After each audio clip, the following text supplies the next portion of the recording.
beside himself.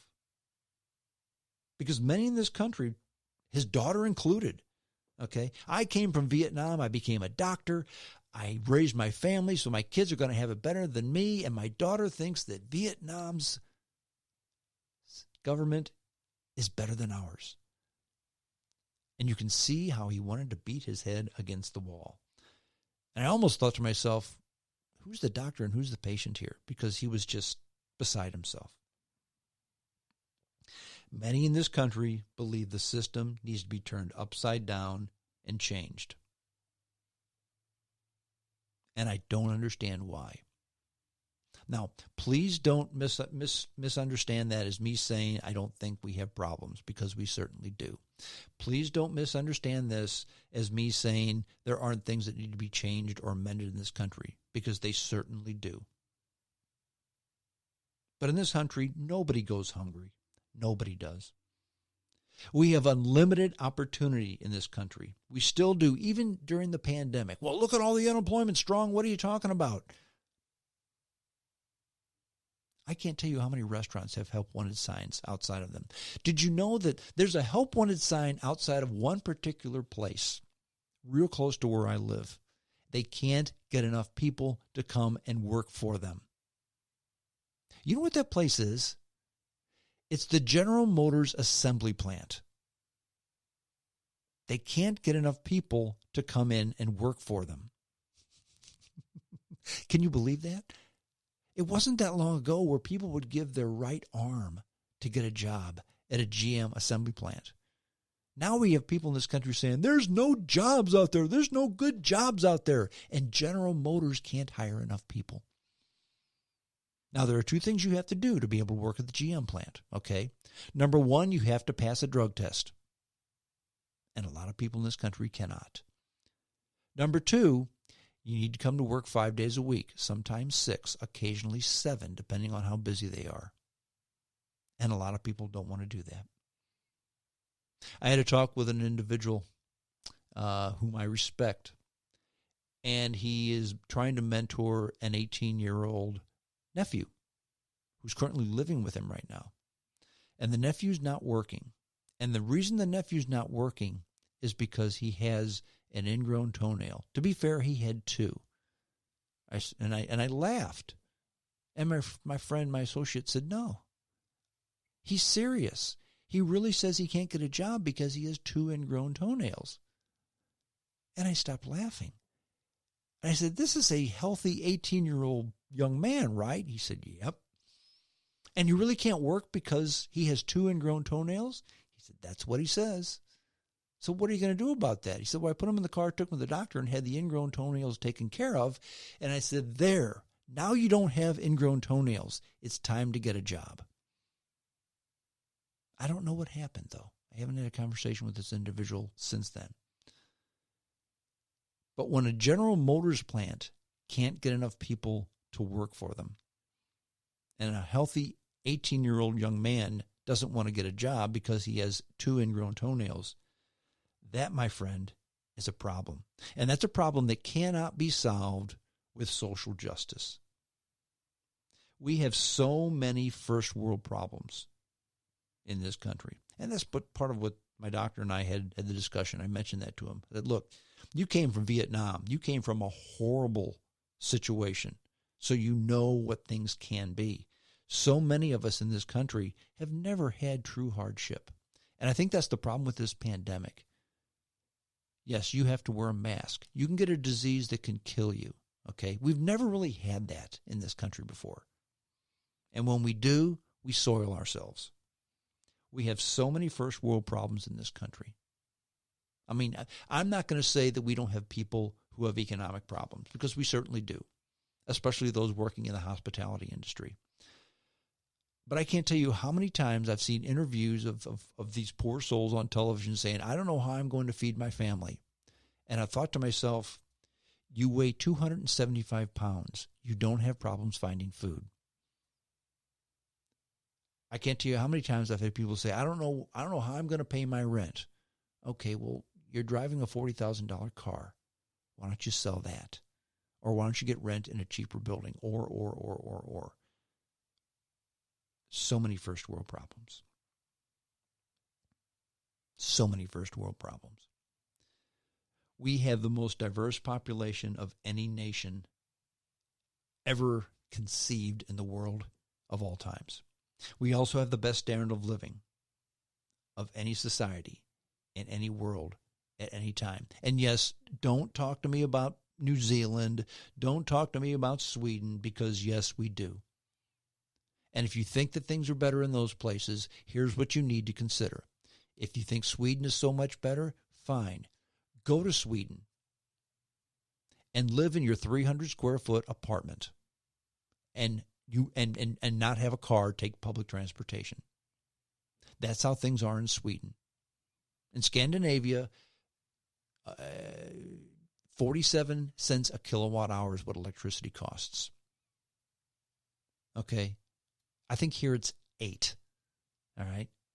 So basically, you only get a 300 square foot apartment because that's all that you can afford the rent for, and that's all you can afford to heat. All right? So don't talk to me about Sweden. I don't want to hear it. We had the best of any nation. Something else to consider, and this is where we've gone south, and we could have gone north. Okay. Some time ago, George Floyd was killed by a bad cop, and what happened? The cop was suspended immediately. A few days later, he was charged with murder. He's going to trial, and if found guilty, he could get life in prison, perhaps even the death penalty. Okay? Everybody was on the side of social justice. This was an opportunity to unite the nation, to say, look what this guy did to that man. Now, was that man innocent of all wrongdoings? No. But law enforcement in this country cannot take someone who is suspected of committing a crime and treat them that way and kill them. You cannot do that. Nobody that I spoke to, nobody, including a police officer I had on the show to discuss it, nobody thought that was a good idea. This was an opportunity to unite because everybody was on the same side at that time. So what happened? Cities were burned in protest. Fingers were pointed. You're this color, I'm that color. I'm right, you're wrong. We're tired of this, we're tired of that. Lies were created. Black Lives Matter. Okay, first of all, no one can disagree with the statement that Black Lives Matter because everybody agrees that a Black Life matters. Okay? Everybody does. Almost everybody. You've got the fringe fanatics who do not. Okay? But Black Lives Matter turned into a Marxist organization. Somebody told me about this. And, of course, I went to the link, blacklivesmatter.com, and looked at it and looked at what we're all about. And they have turned into a Marxist organization. They want to eliminate the nuclear family. That's one of the things that they really say on their website. Don't take my word for it. Look at it, blacklivesmatter.com. Look at what we're all about or what we stand for. I forget what it is. Read it. Don't take my word for it. I don't want you to take my word for anything. So there was a broadcaster who was, I want to say the Sacramento Kings broadcaster, okay? And he made the statement, Black Lives Matter, all lives matter, all lives matter. And they fired him. They canceled him. Now, I don't think anybody disagrees that Black Lives Matter. But if you think that Black Lives Matter but get fired for saying all lives matter, isn't that just racist by design? And a man got fired for saying that? Again, that's another way they've taken the fun out of the NBA. I can't watch it anymore. I love basketball, but it's a reprehensible organization. And my stomach turns when I watch them because they've turned something that should be fun into a divisive political argument.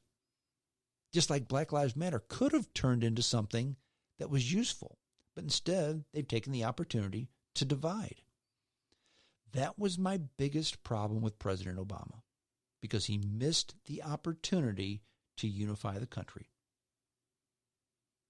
What he could have done is said, look, I'm a black man, and I don't want to hear from you naysayers, well, he's only half black. It doesn't matter. He says he's black. He identifies as black. His father was black. Who's to say he's not? If he wants to identify as a black man, it's his life. He can. First black president, okay? What he could have done is said, look at me. I was born into a problem family. Dad took off. Mom was flighty, had to be raised by my grandparents, and look what I have accomplished. I had so many strikes against me, and look what I accomplished. And here's how I did it. Bang, bang, bang, bang, bang. You can too. And it doesn't matter what your race is, because my dad was black, my mom was white, I'm something in between. I can make you, if I can do it, so can you. He could have done that, but he didn't. And for whatever reason, on the right and on the left, nobody wants to say, hey, let's take one for the team, for Team America.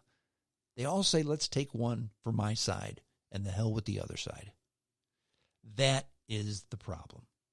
And friends, that takes the fun out of anything, the excitement out of absolutely everything. And it's very, very disheartening. It's as if all these social justice warriors and Black Lives Matter and the Democratic Party and the Republican Party, okay, it's as if they don't want to solve the problem. Politicians surely don't want to solve the problem. They don't want to work towards solving a problem. They just want to get more people on their side. Vote for me. Vote for me. And your party really isn't exciting me. And last election, we had Donald Trump or Hillary Clinton. And I voted for the third party. The reason I did that is because, look, if you people want my vote, you got to do better than this. And I will probably do the same thing next time around in November. Because if you've got two different options, okay, there's two restaurants around. Let's say there's two restaurants in town. That's all you got. One of them serves a turd taco, and the other one serves a poop pita. Okay, do you want to eat the turd or you want to eat the poop? Which is worse? Which is the lesser of two evils? Okay, if you really don't like poop, buy the turd. If you really don't like turds, buy the poop. Okay, if you don't like pitas, buy the taco. If you don't like tacos, buy the pita, because those are your only two choices, right?